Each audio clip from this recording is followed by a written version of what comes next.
Hello you all, welcome again to our channel Angrezi Path. आप सभी का आपके इस चैनल अंग्रेजी पथ में पुनः स्वागत है।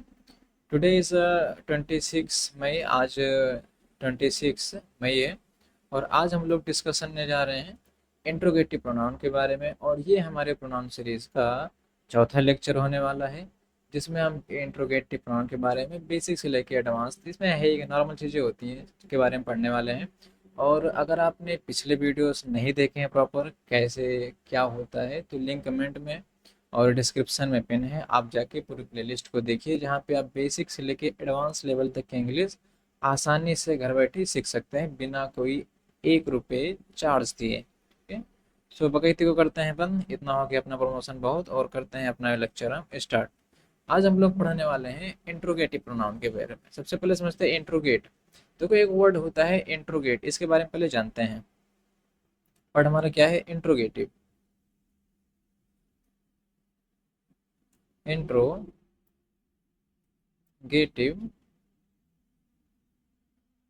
प्रोनाउन, इसके बारे में हमको पढ़ना है। ठीक है, इंट्रोगेटिव प्रोनाउन इतना समझ गए। लेकिन जो एक वर्ड होता है इंट्रोगेट, ऐसे वर्ड होता है इंस्पेक्टर, उसी के सिनोनिम में आता है इंट्रोगेट। समझते हैं इसके पहले इंट्रोगेट मतलब होता क्या है। देखो,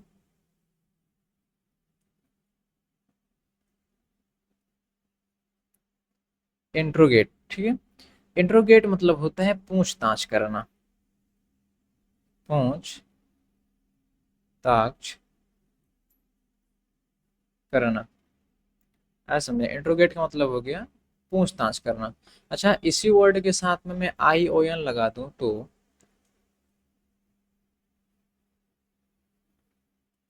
इंट्रोगेशन, तब इसका मतलब हो जाता है ओनली पूछताछ। ठीक है, तो इंट्रोगेट का मतलब हो गया पूछताछ करना, मतलब it is a verb. And अब इसी वर्ड के साथ में हम आई ओ एन ऐड कर देते हैं, तब ये हो जाता है इंट्रोगेशन। तब ये एज अ नाउन वर्क करता है, तब इसका मतलब होता है हमारा पूछताछ, मतलब पूछना क्या, कहाँ, कैसे है। ठीक है, इंट्रोगेट हमारा ये क्या है? एक ये वर्ब है, और इंट्रोगेशन जो हमारा ये है एक नाउन है। ठीक है, अब इसी इंट्रोगेट के साथ में हम आई भी ई ऐड करते हैं तो क्या होता है वो देखते हैं।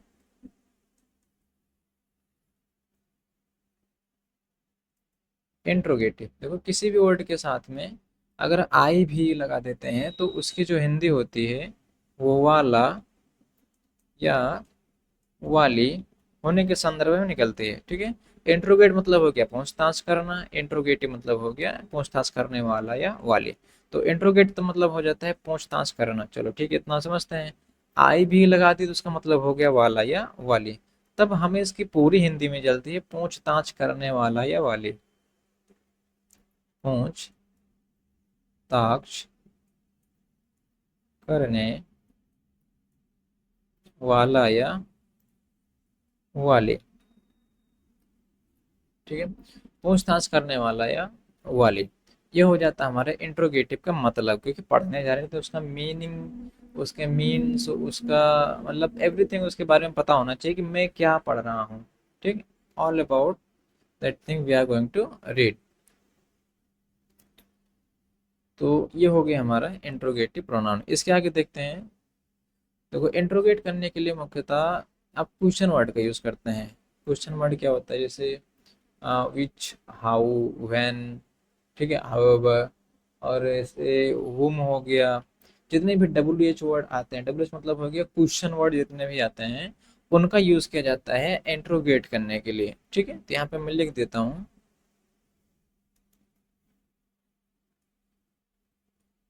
When question word is used as a subject in a sentence, then it is called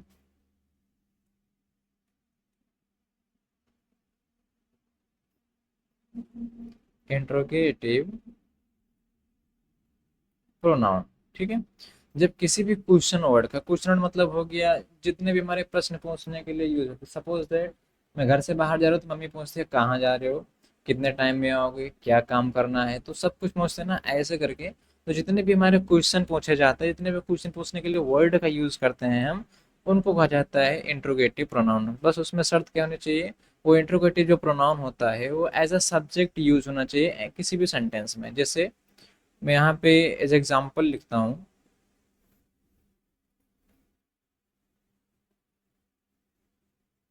example क्या हो जाता है, जैसे मैं लिख देता हूँ व्हाट इज योर नेम। अब देखो ये इज होता है, ये होता है वर्ब। वर्ब के बाद का कॉन्सेप्ट जो होता है वो सारा का सारा ऑब्जेक्ट कहलाता है। लेकिन वर्ब के जो पहले जितने भी सब कुछ मिल जाता है वो होता है हमारा सब्जेक्ट। मतलब वर्ब के पहले जो कुछ भी मिलेगा हमको वो हमारा सब्जेक्ट होता है, वर्ब के बाद ऑब्जेक्ट होता है। अब is as a verb work यहाँ पे कर रहा है, तो व्हाट जो है हमारा ये कहीं ना कहीं सब्जेक्ट की तरह काम कर रहा है। और ये क्वेश्चन वर्ड भी है, तभी मैंने क्या कहा, जब question word as a subject काम करता है तब वो हमारा इंट्रोगेटिव प्रोनाउन बन जाता है। सिंपल सी बात है। तो यहाँ पे व्हाट क्या है, जहाँ पे हमने व्हाट लिखा है ये हो जाता है इंट्रोगेटिव प्रोनाउन। आईपी लिख सकते हैं, ठीक है।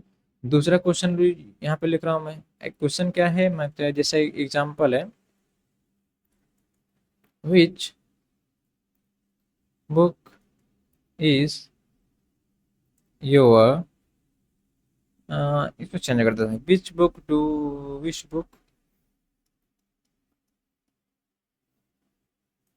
Do you want. Which book do you want, आप कौन सी किताब चाहते हैं। इस दुकान पे किताब खरीदने गए, तो जैसे जो वहाँ का शॉप का ऑनर से बोलेंगे सर बुक चाहिए, तो क्या बोलेगा, which book do you want, आपको कौन सी किताब चाहिए, ठीक है, या किस प्रकार की किताब चाहिए, कैसी चाहिए, है ना, किस बजट में चाहिए, तो सारे क्वेश्चन से पूछता है। तो ये जो बुक यूज यहाँ पे विच यूज हुआ है बुक के पहले, ये तो क्वेश्चन पूछ रहा है, ठीक है। तो ये जो हमारा विच है ये भी आईपी के तरीका काम करेगा, ठीक है। लेकिन समझो अब इसमें यहाँ पे एक एक्सेप्शन आता है, ये आईपी मतलब इंट्रोगेटिव प्रोनाउन के तरीका काम नहीं करेगा। वजह देखो क्या है, भी मैं समझाता हूँ। अगर मैं यहाँ पे क्वेश्चन वर्ड लिखता हूँ, क्वेश्चन वर्ड, उसके साथ में अगर यहाँ पे कोई एक्सिलरी वर्ब आ जाता है, ठीक, फिर उसके बाद सब्जेक्ट, उसके बाद में वर्ब, उसके बाद में ऑब्जेक्ट, पहला टाइप ये हो गया। यहाँ पे क्वेश्चन वर्ड लिखते हैं, उस क्वेश्चन वर्ड के बाद में कोई नाउन आ जाता है, देन यहाँ पे एक्सिलरी वर्ब, उसके बाद में सब्जेक्ट, उसके बाद में वर्ब, उसके बाद में ऑब्जेक्ट, ठीक है। तो यहाँ पे देखो क्वेश्चन वर्ड सेम सेम लगेगा, कोई प्रॉब्लम नहीं। लेकिन उसमें थोड़ा सा डिफरेंस कहाँ आता है, अगर क्वेश्चन वर्ड के बाद डायरेक्ट एक्सिलरी वर्ब आ जा रहा है, जैसे यहाँ पे हुआ है ऊपर वाले एग्जाम्पल में, इसमें इस एग्जाम्पल में हुआ है, व्हाट के बाद डायरेक्ट इज आ गया है, तब तो ठीक है। लेकिन वही क्वेश्चन वर्ड के बाद में अगर कोई नाउन आ जाता है, तो ये जो क्वेश्चन वर्ड होता है ये प्रोनाउन का तरीका काम ना करके एज अ एडजेक्टिव काम करने लगता है, ठीक है। तो यहाँ पे हम लिख सकते हैं ये जो होगा हमारा ये होगा प्रोनाउन, ठीक है। लेकिन क्वेश्चन वर्ड के बाद अगर कोई भी नाउन आ जाता है तो ये हमारा वर्क करता है एडजेक्टिव के तरीका, ठीक है। आई थिंक इतना क्लियर हो गया होगा आपको, ठीक है। जस्ट इतना ही होता है इसमें, बाकी कोई खास चीज़ नहीं है। बाकी अगर कोई जैसे सेंटेंस बोलने में वाट, विच, हाउ, व्हेन यूज़ हो रहा है, उसके बाद तुरंत वर्ब यूज़ हो रहा है या कोई किसी प्रकार का एक्सिलरी यूज़ हो जा रहा है, तब वो इंट्रोगेटिव प्रोनाउन होता है। अगर उसके बाद कोई नाउन आता है तो इंट्रोगेटिव प्रोनाउन वो नहीं होता, तब वो इंट्रोगेटिव एडजेक्टिव के तरीका काम करने लगता है, ठीक है। अब देखो ये जो यहाँ पे वर्ड है ये काम कर रहा है नाउन के लिए, और पूरे अंग्रेजी में एडजेक्टिव ही ऐसा पार्ट होता है जो नाउन के लिए काम करता है, ठीक है। तो व्हाट जो है नाउन के लिए काम कर रहा है, तो ये हमारा एडजेक्टिव है, ठीक। जस्ट इतना समझ गए आप लोग, आई थिंक। छोटी सी वीडियो थी, खत्म हो गई। जैसे पूछते हैं कि वेयर डू यू लिव, देखो वेयर के बाद डू आ गया, ठीक है।